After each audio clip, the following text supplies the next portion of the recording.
todos, bienvenidos el día de hoy, Panamet. Entonces, bueno, el día de hoy vamos a hablar de restricción del crecimiento intrauterino y pequeño para la edad gestacional.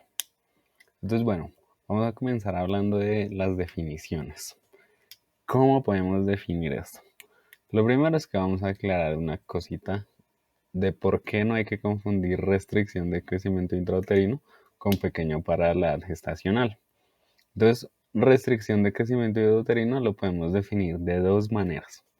Un feto que en sus controles venía creciendo de manera adecuada a buenos percentiles y que de un momento a otro dejó de crecer.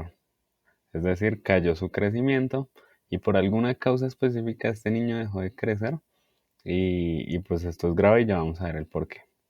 Y la otra es un feto que por alguna anormalidad genética, como por ejemplo síndrome de Down o alguna malformación, pues de por sí no tenía el potencial para crecer tanto, entonces él se quedó así. Entonces estas son como las dos maneras de definir. Pero el mensaje que quiero que se quede es que una restricción del crecimiento uterino es un bebé que pueda que llegara que viniera creciendo bien, pero que por algo dejó de crecer, o que de por sí solo él no iba a crecer bien, que ya sabíamos, que es diferente a ser pequeño para la edad gestacional, porque es un bebé que viene creciendo, el bebé es pequeño, el bebé está menor al percentil 10. Sin embargo, él viene creciendo, o sea, va a ser pequeño, van a ser pequeño, va a tener sus problemas, pero esto no implica que tenga restricción del crecimiento intrauterino. Entonces, otro mensaje final. Recordemos que cuando uno evalúa las ecografías, lo normal es que el bebé esté entre los percentiles 10 y 90. Si está menor al percentil 10, esto no implica que el bebé tenga restricción del crecimiento intrauterino, porque él puede ser pequeño para la edad gestacional. Entonces, estas son cosas claves que toca entender. Entonces, bueno, ¿qué produce esta restricción del crecimiento intrauterino? Tenemos distintas causas que se dividen en maternas y fetales principalmente. Entonces, dentro de las maternas tenemos esos factores como la edad, el estado nutricional inadecuado, el fumar. Fumar lo ponen como uno de los tratógenos principales en el desarrollo de restricción del crecimiento intrauterino. La preeclampsia, enfermedades autoinmunes como enfermedades del tejido conectivo, como puede ser el lupus, la diabetes gestacional, y también se ha documentado en técnicas de reproducción asistida. Entonces, bueno, ahora en las fetales, que estas también pueden ser genéticas, pues tenemos anormalidades cromosómicas como el síndrome de Down, también tenemos malformaciones congénitas producidas por infecciones del Storch, también causas metabólicas y gestaciones múltiples también son un factor de riesgo importante para esto, dependiendo de qué tipo de gestación sea. Entonces, bueno, otro tipo y pues la etiología más común y más frecuente son las causas placentarias. Insuficiencia uteroplacentaria es la primera causa de restricción del crecimiento intrauterino. Prolapso del cordón, prosidencia del cordón, placenta creta, percreta. Es muy importante tener estas en cuenta al momento de una restricción porque son la principal causa. Ya vamos a entender. Listo, entonces, ¿qué es lo que ocurre a nivel fisiopatológico cuando un neonato tiene restricción del crecimiento intrauterino? Entonces, fisiopatológicamente, lo importante de la restricción es que le va a dejar de llegar oxígeno al bebé. Esto es lo que quiero que se queden, porque así vamos a entender cuál es la repercusión de esto. Entonces, lo que sucede, aquí tenemos esta imagen esquemática, es que comienza a haber una reducción del flujo sanguíneo, pues en la vena umbilical. Entonces, la vena umbilical, recordemos, le lleva la sangre al feto procedente de la placenta y ahí comienza la circulación. Luego lo que se va a producir es un aumento de la resistencia de la arteria umbilical, pues para retener todo ese oxígeno. Es decir, esas arterias van a volver chiquitas, pues para evitar que la sangre se vaya y poder mantener oxígeno pues en el feto. Va a haber una resistencia de la arteria cerebral media con el objetivo de preservar esos órganos vitales, los cuales son el corazón, el cerebro y la suprarrenal. Luego va a haber un flujo inverso del ductus venoso que nos mide la función del ventrículo derecho y finalmente puede llegar a haber una insuficiencia tricuspidea, ¿listo? Entonces esto es supremamente importante. También hay factores endocrinológicos asociados a la restricción del crecimiento intrauterino. Todo este proceso hipóxico que se genera dentro de la restricción, pues genera una deficiencia en la insulina que llega al feto y entonces esto puede generar como cosas como agenesia pancreática y pues que esto va a repercutir en el bebé a largo plazo porque la insulina también influye en el crecimiento del bebé.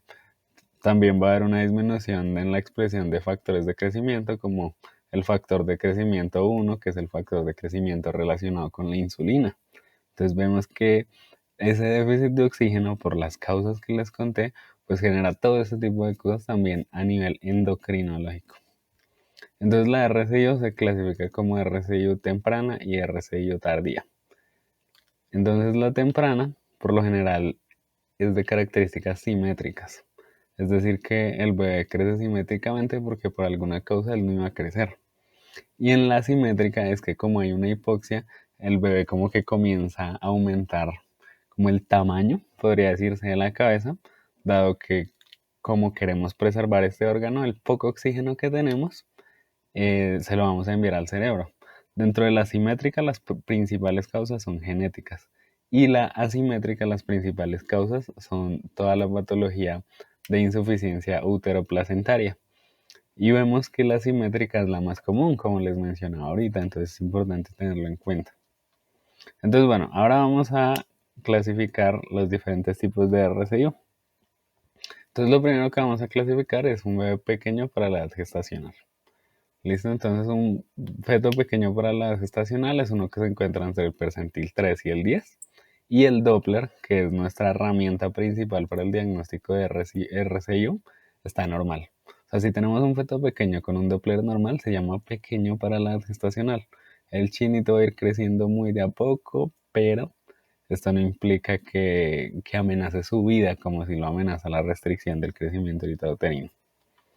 Entonces, ahora sí, la RCIO se clasifica en unos estadios. El estadio 1 se define por estas cosas.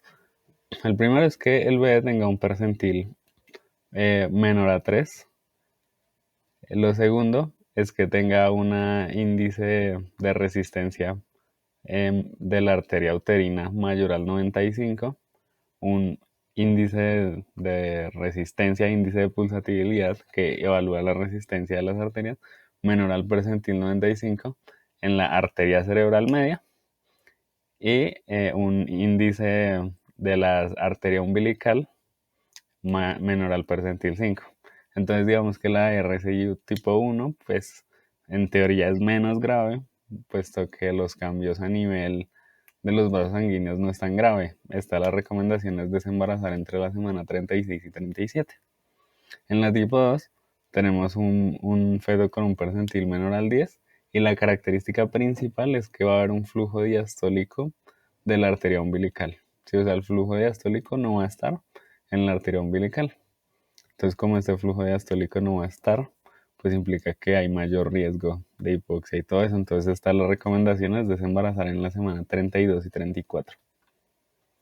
El otro es la RCIO tipo 3, la cual el percentil es, el criterio es que el percentil sea el menor a 10 y va a haber un flujo reverso de la arteria umbilical. Esta es como la característica principal en cuanto a eso. También va a haber un índice de pulsatividad del ductus venoso mayor al percentil 95 y va a haber un flujo diastólico en el ductus venoso ausente.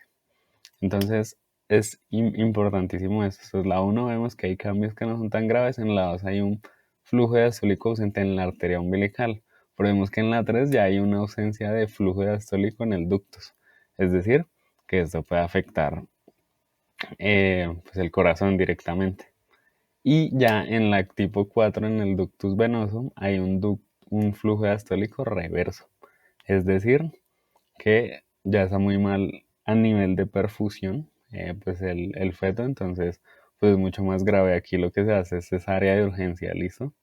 O sea, esta sí toca correrla si llegan a dar alguna de estos tipos, alguna de estos. Entonces, ¿qué es lo que vamos a ver en estos niños? ¿Qué es lo que sucede? Entonces, bueno, estos niños pues pueden llegar a tener asfixia perinatal por todo este fenómeno hipóxico que se genera. y esto puede llegar a generar hipertensión pulmonar y síndrome de aspiración de meconio, por lo que antes de que nazca nosotros tenemos que estar preparados con todo el material necesario para una posible reanimación, no sé. La otra es la intolerancia alimentaria y la enterocolitis necrotizante. ¿Por qué se produce esto? Esto se produce dado que como hay un fenómeno de hipoxia en el feto, el bebé pues preserva lo que son los órganos vitales, el cerebro, el corazón y la suprarrenal, por lo que no importa si no le llega irrigación al intestino. El intestino es lo que menos nos importa porque nosotros buscamos órganos vitales para sobrevivir. Entonces, como no le llega irrigación al intestino, pues hay un mayor riesgo de enterocolitis necrotizante. Lo otro es la hipotermia. Tienen mayor riesgo de hipotermia, principalmente porque estos son prematuros. Sí, muchas veces sacan antes de tiempo y los bebés prematuros tienen un riesgo mayor de hipotermia que los pacientes que están a término. Lo otro, la hipoglicemia y la hiperglicemia, sobre todo la hipoglicemia en estos pacientes, por lo que al haber una hipoxia tan marcada, pues la médula ósea comienza a aumentar la producción de glóbulos rojos. Esto genera policitemia y este aumento en la producción tan grande de glóbulos rojos también ayuda a un aumento en el consumo de glucosa por parte de estos glóbulos rojos y también por parte del cerebro. O sea, las reservas en estos pacientes se van a ir consumiendo muy rápido por las características que tienen. Y lo otro también pues es la hipocalcemia, es otra de las características. Complicaciones a lo largo de estos pacientes, pues retrasos en el crecimiento, ellos no van a crecer bien en el neurodesarrollo, hay un aumento en la incidencia de enfermedades metabólicas, mayor incidencia de diabetes mellitus 2, diabetes mellitus tipo 1, falla renal e incluso pérdida de la visión y de la audición. Eso sería todo, muchísimas gracias.